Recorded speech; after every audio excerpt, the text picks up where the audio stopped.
Bismillahi walhamdulillahi wassalatu wassalamu ala rasulillah. Bismillahi ma sya'allahu kana ma lam yasha' wa lam yakun. Bismillahilladzi la yadurru ma'asmihi syai'un fil ardi wa la fis sama' wa huwas sami'ul alim. Subhanal malikil quddus, subuhun quddusur rabbuna wa rabbul malaikatu war ruh. Subhanaka la ilma lana illa ma 'allamtana innaka antal alimul hakim. Kita akan membahas satu persoalan yang ada sama diri kita semua, yang lekat pada diri setiap manusia, yakni di antara cinta dan gengsi.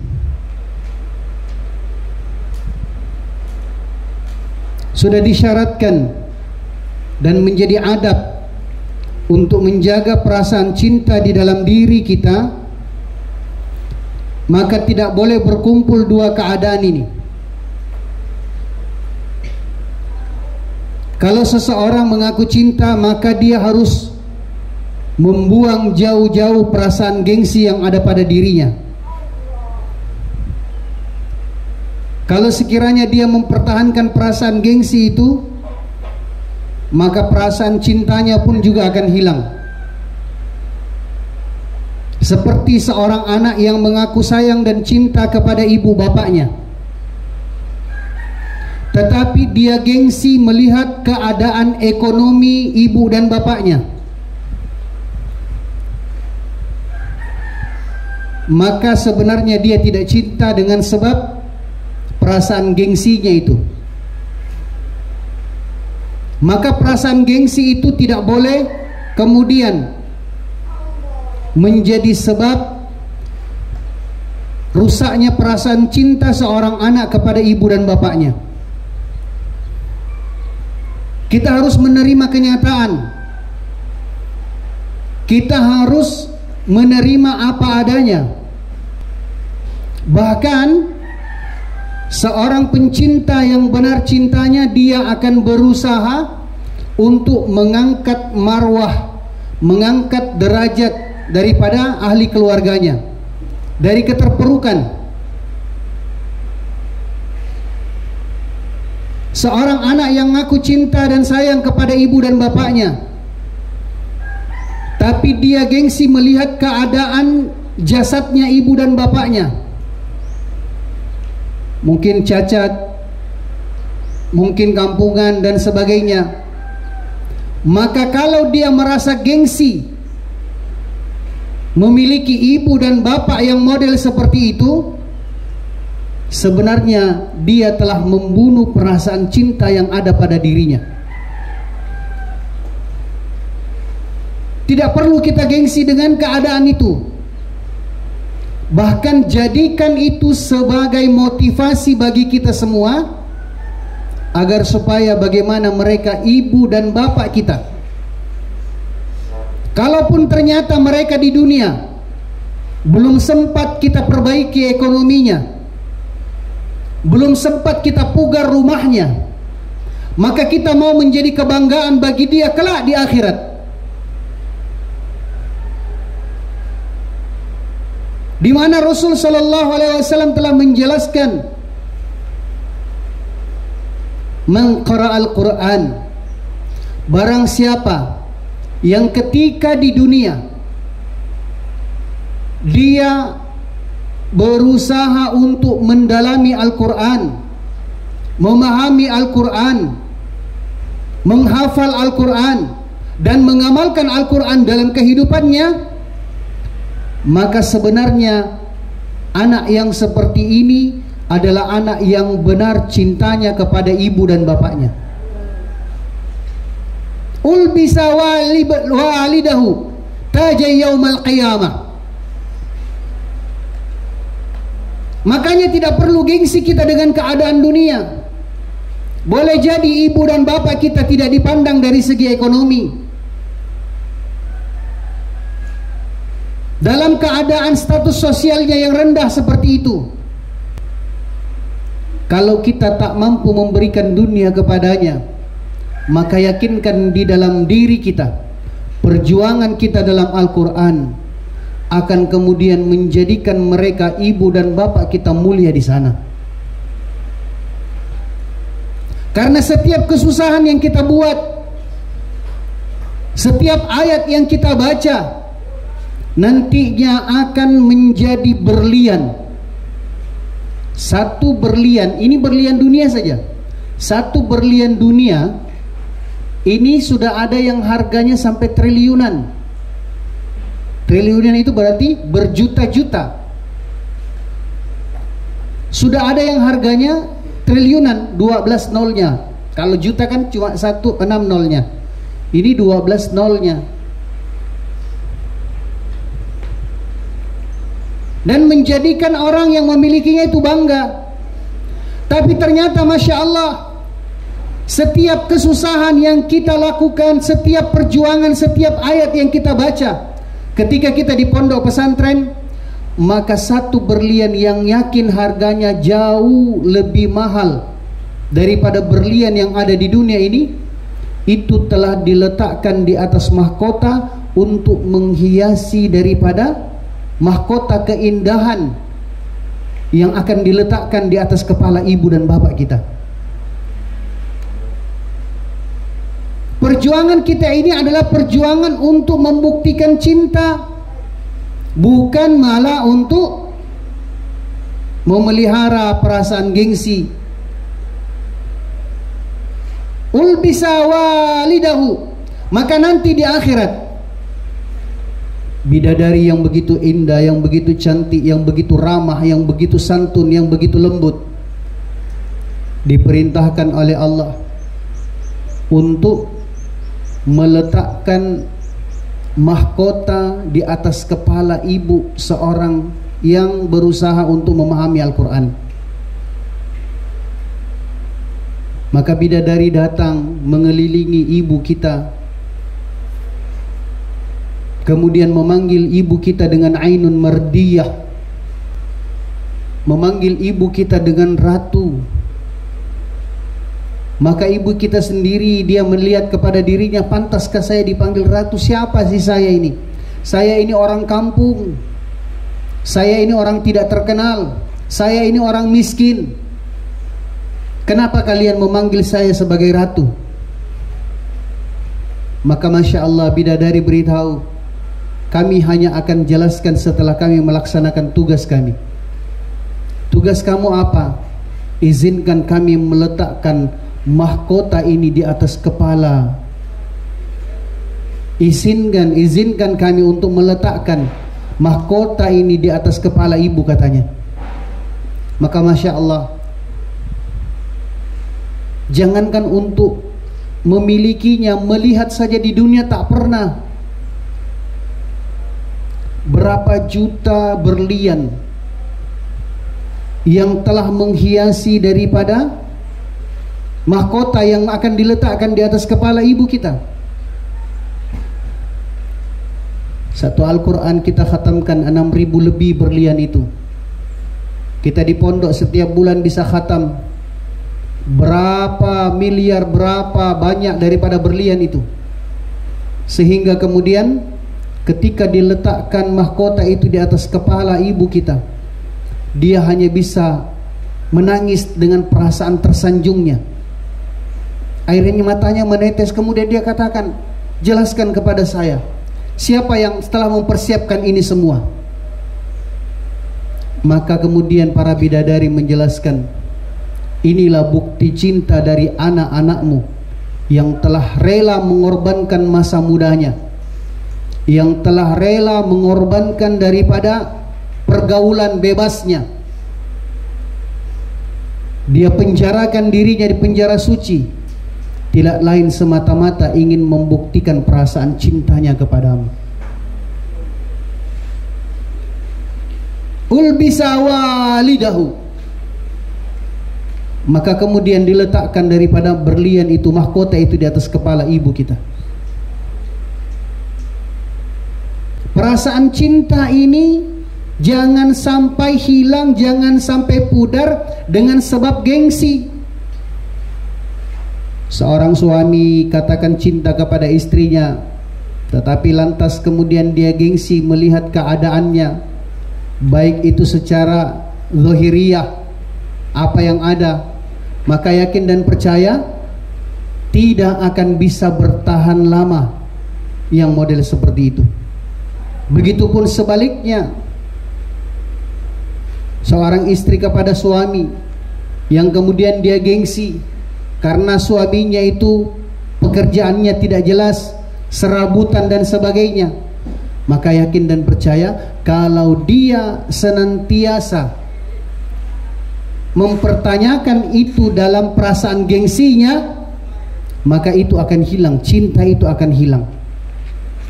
Seperti inilah yang terjadi pada diri seorang pencinta yang diceritakan orang-orang Quraisy dan Abi Thalib kepada Rasulullah sallallahu alaihi wasallam. Sebenarnya mereka cinta. Cintanya mereka ini tidak ditanggung-tanggung lagi. Buktinya mereka memuji, mereka menyanjung dan sebagainya. Tapi apa yang terjadi?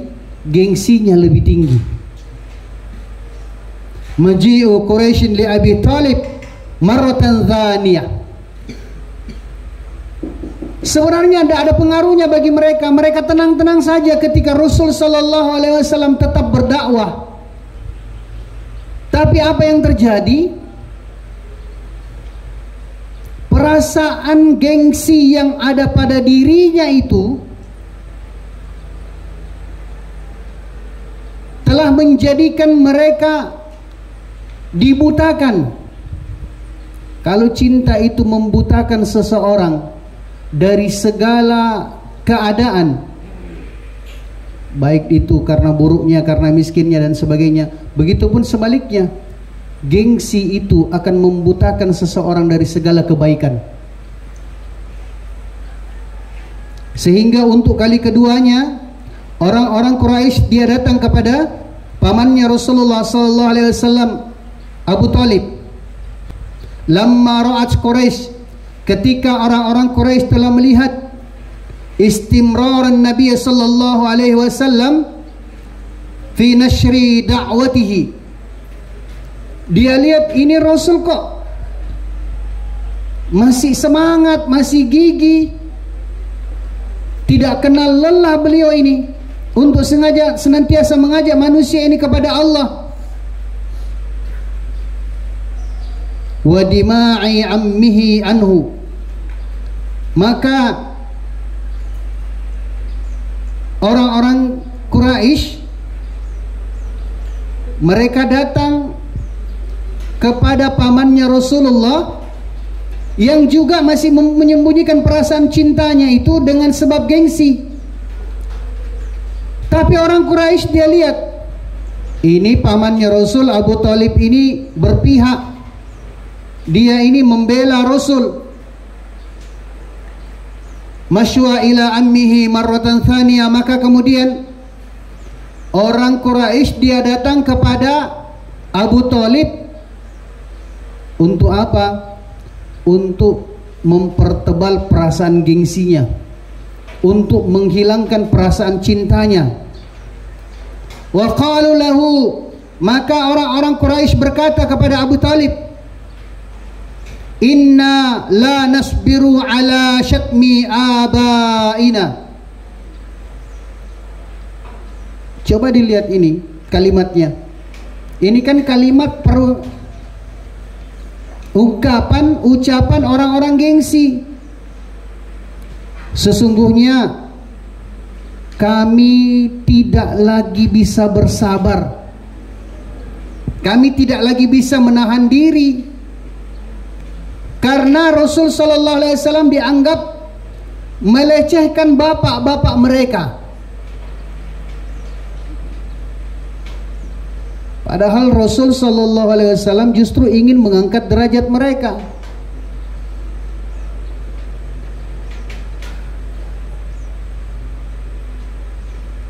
Wa tasfihi uqulina, Bahkan mereka menganggap kami ini dibodoh-bodohi, dianggap bodoh oleh Rasul sallallahu alaihi wasallam, dilecehkan oleh Rasul.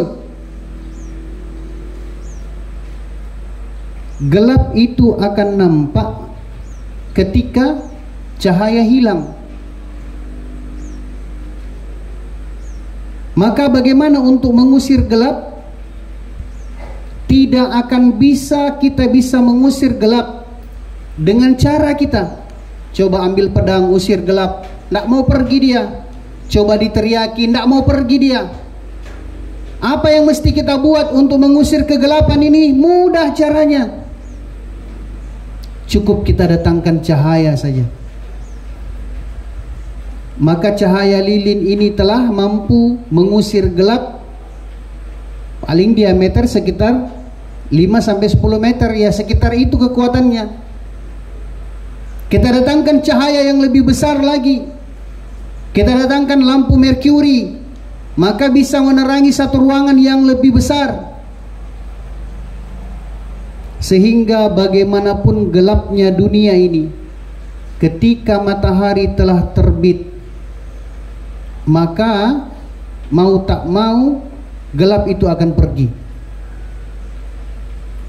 Jadi gelap ini juga diibaratkan perasaan gengsi yang ada pada diri seseorang. Kalau kita mempertahankan gengsi, maka gelap itu akan meliputi, akan menutupi daripada cahaya, sehingga datangnya malam dan sebagainya.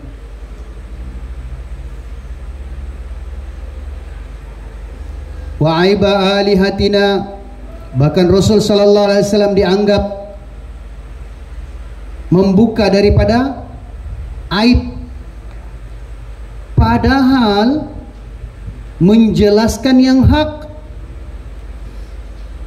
Jangan sampai dianggap itu aib sementara yang hak belum datang.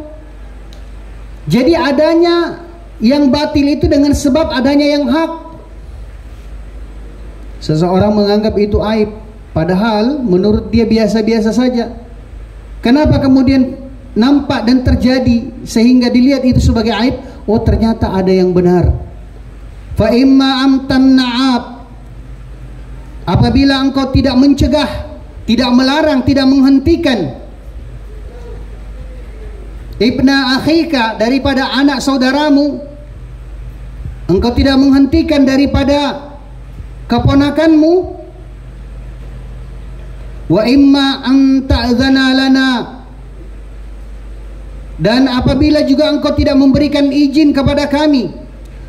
Sudah mulai berkeras orang-orang Quraisy melakukan penekanan kepada pamannya Rasulullah sallallahu alaihi wasallam. Maka apa yang terjadi? Perasaan cinta yang kemudian berkecamuk antara cinta dengan gengsi. Maka Abu Talib menunggu mereka pergi.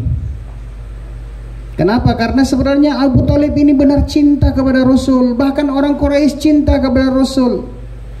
Tapi Abu Talib menunggu mereka bubar. Kemudian fada'ahu ammuhu, maka Rasul sallallahu alaihi wasallam dipanggil oleh pamannya. Abu Talib ingin bicara dari hati ke hati kepada Rasul. Abu Talib tidak bisa memungkiri daripada perasaan cintanya itu. Wa talaba minhu ayyam tani'a, maka Abu Talib mengundang Rasul sallallahu alaihi wasallam, kemudian memberitahu kepada Rasul. Tapi cara memberitahunya ini juga masih tenang, masih damai, bahasanya masih santun. Khaufan alaihi min Quraisy. Sebenarnya yang mau dijelaskan di sini bukan khaufnya itu takut. Takut seperti apa? Tidak.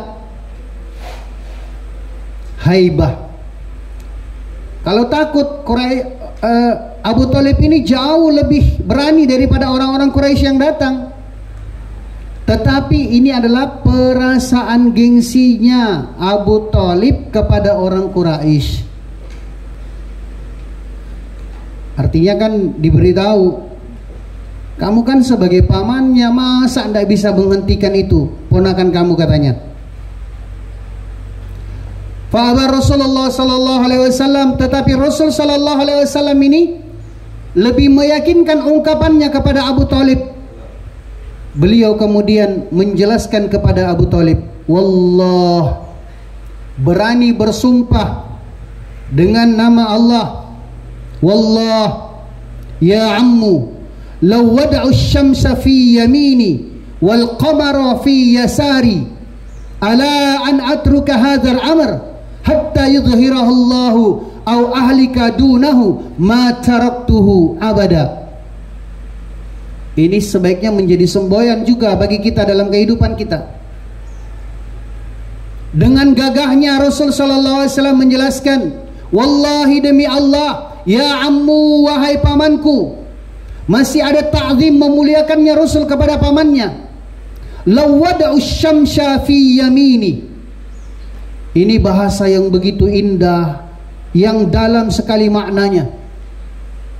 Sesuatu yang tidak mungkin terjadi. Tapi Rasul beritahu, sekiranya, kata Rasul, mereka orang-orang Quraisy mampu meletakkan matahari di tangan kananku, wal qamara fi yasari, dan sekiranya semua orang-orang Quraisy yang telah datang tadi, mereka mampu meletakkan rembulan di tangan kiriku. Ingat, ini ada penjelasan daripada guru kami, pandangan ahlu hikmah. Jadi matahari yang dijelaskan di sini bukan mataharinya, tidak. Sesuatu yang tidak mungkin, itu yang pertama. Kemudian yang kedua, matahari ini digambarkan bahwasanya semua kekuatan. Sekiranya mereka orang-orang Quraisy ingin memberikan semua kekuatan di tangan kananku, pangkat, jabatan, harta, strata, apa saja yang mereka miliki, mereka ingin memberikan kepadaku, mereka letakkan di tangan kananku, kata Rasul. Wal qamara fi yasari.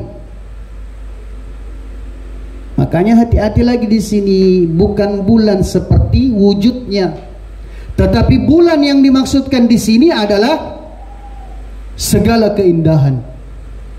Sekiranya orang-orang Quraisy mampu meletakkan segala keindahan di tangan kiriku, segala keindahan, apa itu? Apakah itu wanita? Apakah itu keadaan? Apakah itu emas dan sebagainya, perhiasan? Semua keindahan mereka mampu meletakkan di tangan kiriku. Apa kurangnya coba? Dan itulah ujian. Ini jawaban yang tertinggi atas ujian yang datang. Ketika kita sedang gigihnya dalam perjuangan, nanti akan ditawari seperti itu. Jadi tawaran-tawaran seperti ini bukan hanya berlaku kepada Rasul saja. Bukti tanda cintanya Allah kepada seseorang yang ingin diterima perjuangannya, Allah akan uji dia dengan tawaran-tawaran. Ditawari dengan dunia, ditawari dengan jabatan, ditawari dengan apa saja. Kalau dia berhenti di situ berarti dia gagal. Kita sedang asyik-asyiknya ngapal Quran. Ini kan beratnya cuma di juz 1 sampai 15. Tapi iblis ini lihat, wah ini kalau sudah masuk juz 16 ini habis. Dia ini jadi hafid ini. Akhirnya apa? Dekat-dekat juz 15 dia ditawari. Ini musim duren, pulang saja. Ditawari ini begini begitu dan sebagainya. Nanti kamu bisa jadi pejabat, nanti kamu bisa jadi ini itu dan sebagainya. Banyak tawaran-tawaran. Kalau kita tidak berani berkata seperti yang telah disampaikan oleh Rasul, lawada'u syamsa fi yamini wal qamara fi yasari, meskipun mereka mampu meletakkan semua kekuatan di tangan kananku, semua keindahan di tangan kiriku. Ketika orang juga berjuang dalam dakwah seperti itu, Untuk apa ditawari begitu? Ala an atruka hadzal amr. Untuk kemudian aku menggantikan dan berhenti daripada perjuangan ini. Untuk kemudian mereka ini berusaha mencekal aku dari perjuangan ini. Ma taraktuhu abada. Aku tidak akan pernah meninggalkannya selama-lamanya. Aku tidak akan mundur satu jengkal pun. Aku tidak akan berhenti dan aku tidak akan bergeming dari semua tawaran-tawaran itu. Hatta yudhhirahullah. Sehingga kemudian Allah zahirkan, Allah nampakkan kepada saya natijah hasil daripada perjuangan ini. Allah nampakkan kepada saya sehingga kemudian saya bisa menjadi hafiz, saya bisa menjadi alim. Allah nampakkan kepada saya sehingga kemudian kampung saya menjadi Madinah Al-Munawwarah. Sehingga Allah nampakkan kepada saya orang-orang yang pernah kami datangi, Allah hibur kami sehingga mereka menjadi ahli masjid. Allah nampakkan di hadapan kita. Untuk apa? Untuk menghibur kita. Tapi pejuang yang sebenar-benarnya pejuang, dia tidak punya tendensi. Kalaulah Allah subhanahu wa ta'ala tidak nampakkan dalam pandanganku, au ahlika dunahu, atau sekiranya tubuhku ini harus koyak, sekiranya saya harus menderita, sekiranya kemudian saya harus berdarah dan sebagainya, saya dianiaya sekalipun, ma taraktuhu abada, saya tidak akan pernah berhenti, saya tidak akan pernah mundur. Kenapa? Karena sahabat radhiyallahu ta'ala anhum ajma'in, mereka bahkan Masya Allah, ketika diberikan kepadanya kesempatan untuk istirahat, boleh kamu istirahat sejenak, maka diberikan jamuan, makan bersama, sambil kemudian dia mengunyah kurma. Dia makan, ini sudah lapar sekali, dia makan mengunyah kurma. Apa yang terjadi? Maka orang-orang Quraisy dia datang menyerang, orang-orang yang berusaha ingin menghancurkan daripada perjuangan Islam, mereka datang menyerang. Apa yang terjadi? Sahabat radhiyallahu ta'ala anhum ajma'in, mereka langsung mengeluarkan kurma yang ada di mulutnya, yang sedang dia kunyah. Dia katakan apa? Apakah dengan kurma ini akan menghalangi saya untuk sampai di surga? Apakah hanya dengan sebab mengunyah kurma ini kemudian saya terhalang ke surga? Padahal sudah dalam mulutnya, padahal sudah dia kunyah. Sahabat melihat ketika dia dalam keadaan terdesak, ketika perjuangannya ini sampai kepada puncaknya, maka dia yakin, jangan sampai dengan sebab satu kunyahan saja terhalang saya ini untuk sampai ke surga. Sehingga Masya Allah, Rasul Sallallahu Alaihi Wasallam telah buktikan, Allah nampakkan kepada beliau Sallallahu Alaihi Wasallam kejayaan Islam, dan Allah Subhanahu Wa Taala jadikan para sahabat-sahabatnya ini adalah orang-orang yang rela kemudian mengorbankan segala-galanya untuk Rasul. Faqala lahu ammuhu, maka akhirnya luluh juga ini pamannya Rasul sallallahu alaihi wasallam. Abu Thalib kemudian berkata kepada Rasul, "Idhhab, berangkatlah engkau. Lakukanlah apa yang engkau anggap baik. Wa qul ma ahbabta, dan katakanlah apa yang engkau suka. Sampaikanlah apa yang menurut kamu itu baik." Karena cintanya Rasul ini kan tidak tergadai, cintanya Rasul ini tidak ternodai. Saking Abu Thalib saja paham tentang itu, maka dia katakan, apa yang engkau sukai, apa yang engkau cintai, maka silahkan dakwahkan itu, teruskan perjuangan kamu. Fawallah, karena sesungguhnya Allah Subhanahu wa ta'ala, la uslimuka abadan, tidak akan menyesatkan kamu selama-lamanya. Abu Thalib saja bersaksi atas nama Allah. Dia bersaksi kepada Rasul sallallahu alaihi wasallam. Dia bersumpah atas nama Allah. Dia bersumpah di hadapan Rasul sallallahu alaihi wasallam. Tetapi sekali lagi, perasaan gengsi yang ada pada diri kita, jangankan kita, Abu Thalib saja, pamannya Rasul, Abu Thalib saja melihat wajahnya Rasul, dibujuk sama Rasul, tapi apa yang terjadi? Perasaan gengsinya ini telah menjadi sebab tertolaknya hidayah. Maka inilah juga yang harus kita lihat dalam diri kita. Ternyata kan nampak seperti itu.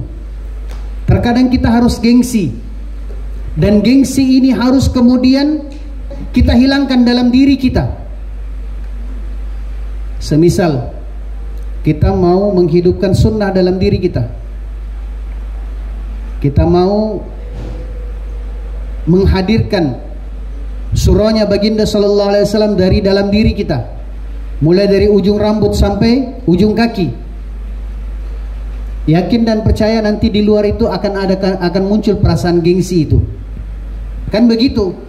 Kita tidak akan pernah merasakan perjuangan melawan rasa gengsi kalau kita tidak mau perjuangkan surahnya baginda sallallahu alaihi wasallam itu hadir dalam diri kita, dalam kehidupan kita.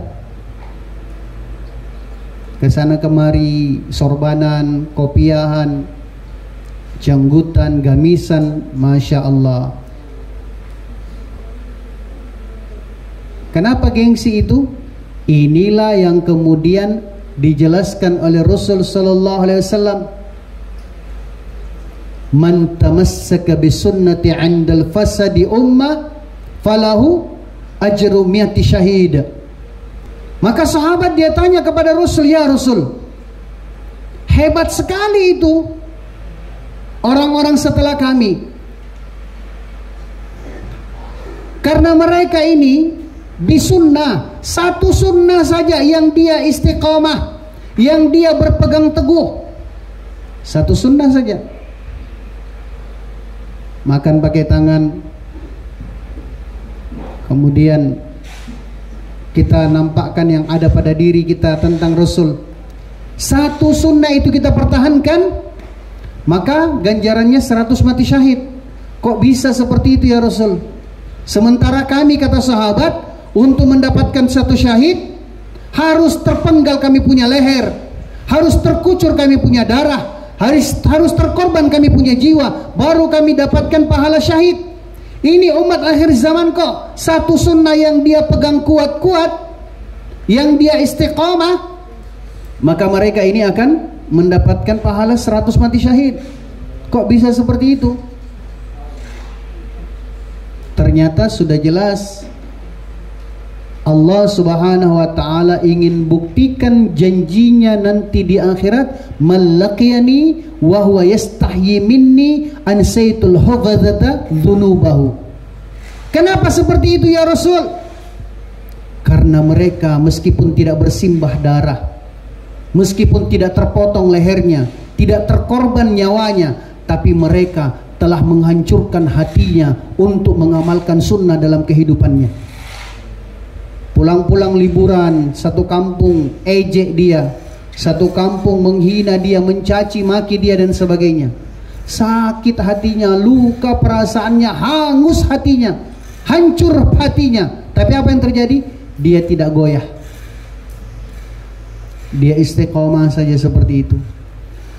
Dan dia mati dengan perasaannya seperti itu, dengan hatinya yang hancur, maka Allah akan zahirkan janjinya, man laqiyani, siapa yang nanti jumpa denganku, wa huwa yastahyi minni, sementara dia telah membawa perasaan hatinya yang hancur, hatinya yang hangus, terbakar dengan sebab menanggung malu karena agama. Ansaitul hafadzata dzunubahu, maka malaikat pencatat amal yang menjaga meminta pertanggungan amal, mereka melupakan, bahkan mereka protes, kok ini mizan belum dipasang, timbangan amal belum dipasang, kok sudah ada orang-orang dalam surga, bagaimana ini? Maka dia datang kemudian protes kepada Allah, beritahu kepada Allah, sampaikan, ya Allah, bagaimana caranya, mizan belum dipasang kok sudah ada orang di surga. Maka Allah Subhanahu wa taala jelaskan kepada para malaikat dalam hadits qudsi, mereka adalah orang yang telah mempermalukan dirinya untuk agamaku ketika di dunia. Maka hari ini aku malu untuk menegur mereka. Biarlah mereka berbuat sesuka hatinya. Saatnya lah, waktunya lah saat ini. Kalau mereka mau berbuat sesuka hatinya, jangan ditegur. Karena mereka ini adalah orang yang sudah menghancurkan hati dan perasaannya untuk agama. Jadi kita di pondok juga ini belajar kita menghancurkan hati, perasaan kita, keinginan-keinginan kita dan sebagainya, sehingga yakin dan percaya nantinya ini akan menjadi sebab kebaikan, bahkan dipersilahkan, diperkenankan. Kalau kita bisa menjadi hafiz, penghafal Quran, maka 10 orang anggota keluarganya yang telah ditetapkan baginya di neraka dipersilahkan, silahkan engkau ambil 10 orang ahli keluargamu untuk engkau masukkan ke dalam surga. Jadi hari ini kita perjuangkan siapa? Ibu kita, bapak kita, kakek kita, nenek kita, buyut kita. Kita sayang sama mereka. Perjuangan kita hari ini adalah perjuangan yang besar.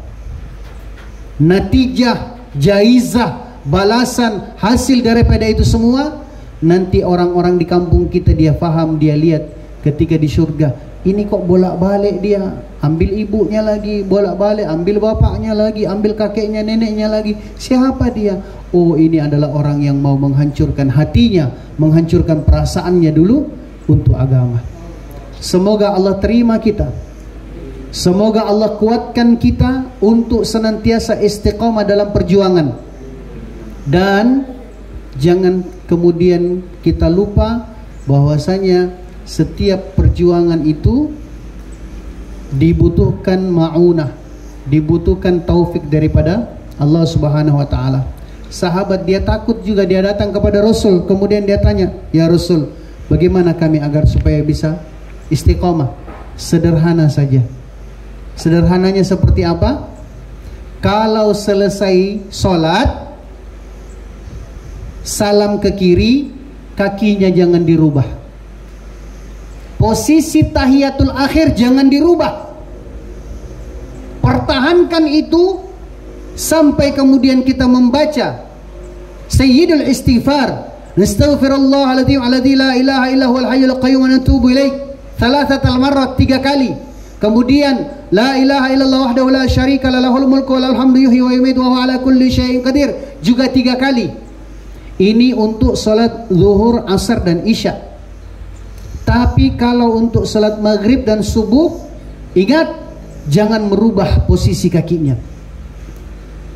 Iblis datang, dia bisikkan ke dalam telinga kita, perasaanmu langsung duduk bersila. Apalagi kalau mundur ke belakang. Amal ini disyaratkan, artinya kalau kita sudah rubah posisi kaki kita, kita baca 100 kali, kita tidak akan dapatkan fadilahnya. Kenapa? Kita sudah ditipu sama iblis. Maka jangan bongkar posisi tasyahud akhirnya kakinya.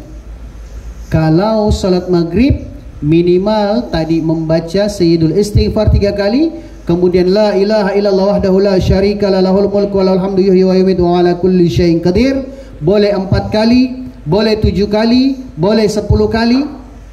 Dilihat keadaannya. Kalau di pondok ya dibuat 10 kali karena Kebanyakan kan memang kita santri, orang yang sudah siap. Kalau di tempat umum, maka kita lihat apakah di lingkungan kita ini orang-orang yang sibuk dan sebagainya. Kita ambil 4 kali, ambil 7 kali. Kemudian membaca Allahumma ajirna minan nar, Allahumma ajirna minan nar, Allahumma ajirna minan nar sampai 7 kali.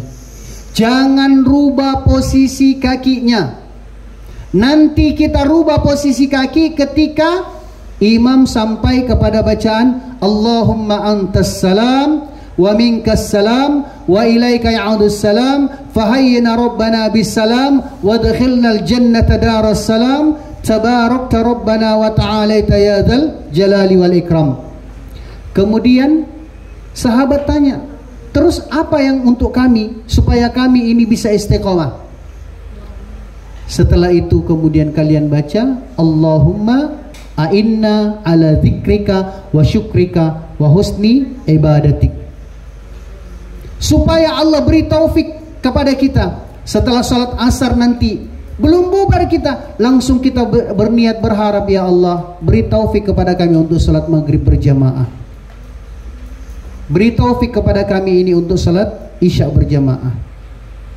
Kemarin sudah disampaikan ya di hikmah Isra dan Mi'raj, tapi diulang lagi dan ditekankan lagi agar supaya ini menjadi amal bagi kita semua. Karena meskipun kita tahu, belum tentu bisa jadi amal. Banyak orang yang tahu tapi dia tidak ada kekuatan dalam amal. Kenapa? Karena dia mau mengamalkan dengan kekuatannya sendiri.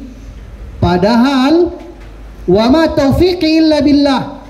Jangankan untuk buat amal, ucap satu subhanallah saja kita tak mampu kalau tidak ada taufik daripada Allah Subhanahu wa taala. Wallahu a'lam bissawab.